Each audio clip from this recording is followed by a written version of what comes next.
Okay, hello and welcome to the latest episode of Rafe's Reviews. Of course, I'm Rafe and I'm going to be looking back at most of the weekend's action, very briefly talking through a couple of the main talking points and having a quick comparison with the predictions that Joe and I made on last week's pod and seeing how we got on against the actual results.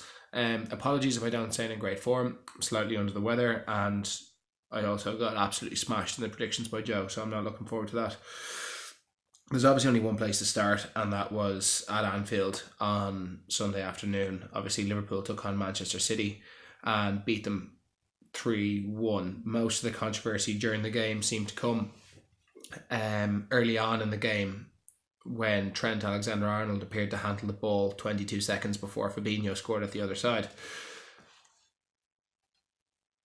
This discussion seems to have really overshadowed the entire result. And I mean, we can get stuck into the VAR discussion now. I'm sure Joe will want to discuss it on the pod on later on in the week.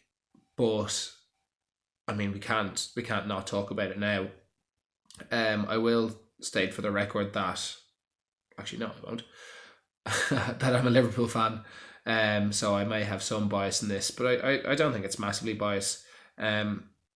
Look, it hit him on the arm. Maybe it should have been a penalty.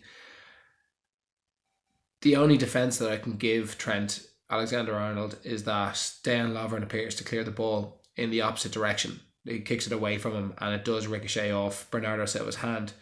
Now, if the ball had travelled to Aguero in behind Alexander-Arnold and he had scored, the goal would have been disallowed for handball, but we're being told that because a goal wasn't scored, that handball will be ignored. It doesn't meet the criteria for handball otherwise, which in itself is ridiculous and needs addressing.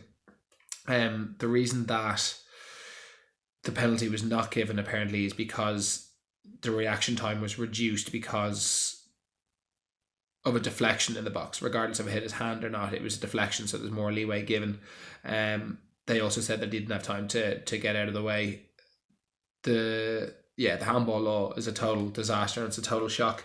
But I mean, everybody knows that it's a total disaster and that it's all over the place. And if you look at the reaction of the Manchester City players, once the referee clearly doesn't give the penalty and he's got no intention of giving that penalty, surely they at that stage know that it's going to go back and be checked by VAR.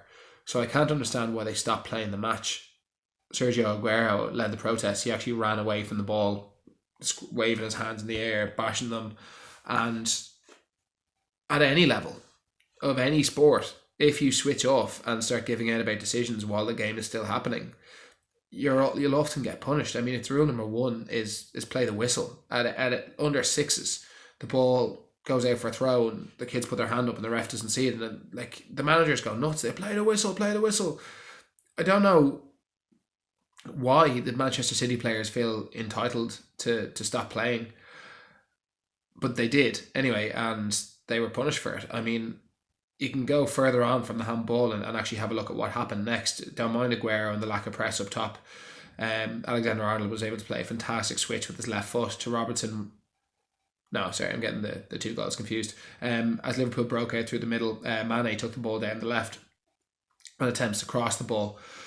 Gundogan put in a half-hearted clearance. It's not the best clearance, but I mean, he's put it away from danger. But what he does next is absolutely ridiculous. He seems to run away from the ball, pass the ball back towards the middle of the park to take up his initial, or what he would consider to be his central midfield position, while Fabinho is in possession of the ball on the edge of the box. And I mean, anybody watching the match and anybody that's ever watched a game of football before knows what Fabinho is going to try to do with that football, except for Ike Gundogan, who appears to run away and leaves a chasm of space in front of him.